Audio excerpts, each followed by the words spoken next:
Hello, everyone, and welcome to Blaugrana Everything, and welcome back to the channel. And welcome to Barcelona's first loss of 2026, and well, the end of Barcelona's winning streak. It had gone on for a while. I think it was up to like 11 games or 12, one of the two. But well, it seems that we may have finally found Hansi Flick's kryptonite. It might just be La Reale Arena because the way that this match went by, listen to me. This wasn't one of those losses where I'm here sitting down and I'm frustrated at the team, like, oh, why couldn't this? Why couldn't this? Why was this? Why was that? Because honestly speaking, the it was just crazy.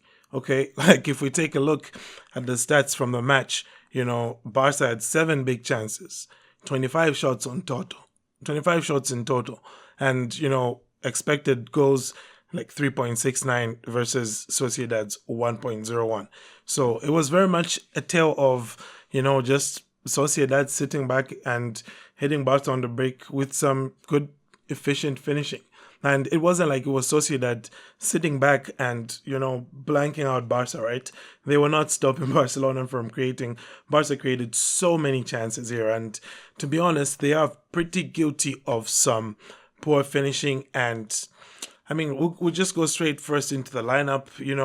We had a, I would say, a somewhat unrotated team from the one that we saw against Santander. Why do I say that? Because, well, the defense was, basically the same guys, the same guys. We had starters, and we had Joan Garcia. And in midfield, of course, we had just Pedri and Frankie coming in. But you still had Fermin, you still had Dani Olmo, still had Ferran, and again, you still had Lamine Yamal. And this is probably the only criticism that I would have of Hansi Flick in this match is that you should have just rested Lamine, started Rooney, and then brought on Lamine as a sub, because it's not like Rooney struggled when he came on, right? Like, he did decently well. He just made some bad decisions on occasion.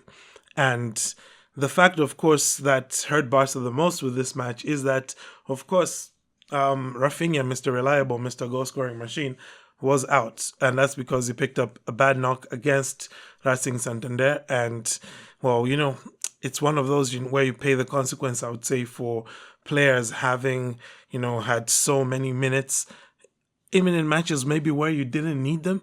But with this one, really, it was just a tale of this man right here, Alex Ramiro, who, I guess in this case, he kind of showed, he was like, hey, let me show these people why I get picked ahead of Joan Garcia, okay? Unai Simon might not be doing that, but I'm going to do exactly that. And to be honest, man, fair play to the guy. Look at this. XG prevented 1.38. That's like half of the chances Barcelona generated. 8 saves in total, 6 of them from inside his box. And, you couldn't really ask that much more from a goalkeeper, honestly, if you're Real Sociedad. And Real Sociedad, to be honest, did ride their luck quite a bit in this one. There were some occasions where you're wondering, like, how has Barcelona not scored? If I could probably single anybody out, it definitely has to be this man. Like, you can see just how bad his shooting rating was. And this is Dani Olmo we're talking about, right? Shooting is supposed to be one of his biggest strengths. And yet, look at this. He had an XG of 1.38, which is weird because that matches up with the XG prevented by Ramiro. But I promise, it's not just that he was stopped by Ramiro, because he hit the woodwork twice. And, I can't really fault him, if I could put it that way, for hitting the woodwork. There's a bit of misfortune, but aside from all of that, he did have 3 other shots that he put on target, which didn't find the back of the net. And of course, of the 7 big chances Barca created, he had 3 and he missed them. So 7 big chances created by Barcelona. They only took 1 of those chances. As you can see here, okay, 7 big chances, only scored 1 goal, only took 1. Sociedad, on the other hand, 3 big chances, took 2 of them, scored 2 goals. And that's pretty much what, sums up this performance here for Barcelona. It was just, a bad day in front of goal. It's one of those, they happen sometimes. It's a shame that Barca, are going to lose their 4-point advantage so early on after the break. You'd have hoped that they would have kept it for when there's that, really deep run where you have Copa del Rey, Champions League, and La Liga matches just coming at you back to back to back, which I guess we're kind of getting into. But yeah, it was just overall not. It was disappointing from Barca in that regard. The fact that they were not able to finish their food. They were not able to take their chances. And I think another man from this Sociedad team, because let me not just make it sound like Sociedad didn't put in some effort, because they did. They were doing a lot of pressing that was pretty good, and even defensively they really rode their luck. But they did have some good showings from some players defensively. Ramiro is one I've already pointed out, and here's somebody else who I will point out. That's some kid called John Martin, who he's like 19 years old or something. Let me just quickly look at his profile. He's like 19 years old, 185 centimeters, so he's like, what's that, 6'2", 6'3".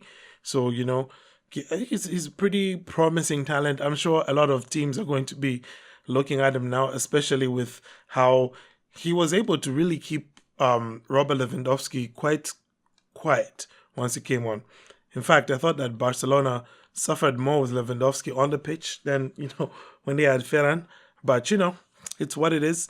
I will ask Mr. Hansi Flick next time to just start Marcus Rashford at left wing. You have a left winger, just go ahead and play him at left wing. Dani Olmo did what he could, but you saw just how quick the impact was from Marcus Rashford, and some of those chances, honestly, that Dani Olmo got. I like to think Rashford is a better finisher than he is, so you do better. So anyway, that's basically that. It's one of those guys, just a tough day at the office. The rival goalkeeper turns up and makes 8 saves, honestly. Like, there's not that much you can do about it. There's not much our defenders did wrong. Just 2 moments where Sociedad were ruthlessly clinical. And now, of course, it means that if we look at our standings now, it's just 1 point between Barcelona and crisis-ridden Real Madrid. So it's pretty interesting, eh? Let's see how things go from here on. Of course, we know that the next match that Barcelona has is finally going to be a home match. Barca have played just, back to back to back away matches so far. So they're finally going to get a home match. In La Liga, of course, not in the Champions League. In the Champions League, they're going away to Slavia. But then, like I said, next match, 25th of January, Barca is at home, and it's Real Oviedo. So another low block. Yeah, just, life is so fun right now. And I believe Real Madrid are going to be playing, is it Villarreal or something like that? I don't know. I'm guessing. Yeah, they're playing Villarreal in La Liga. So, next week again is going to be pretty interesting. And Real Madrid, of course, if they win, can go top of the league. So I'm pretty sure they'll be fighting tooth and nail to get that win, especially with everything that's been going on, the booing and all of that. And, they'll want to show their fans that, hey, we're still Real Madrid and all of that. So, like I said, Barca now find themselves in a tight race. And hopefully things can get better. And as far as injury with Rafinha is concerned, really right now we just have to try our best to keep 4 players in particular fit for the rest of the season. Rafinha, Yamal, Pedri, and Joan Garcia. Because if we lose any more of these guys as the season goes on, we're not going to do anything this season. Anyway, let me know your thoughts on what you saw. Aside from that, I thank you all for tuning in. Do have a great day, and Forza Barca.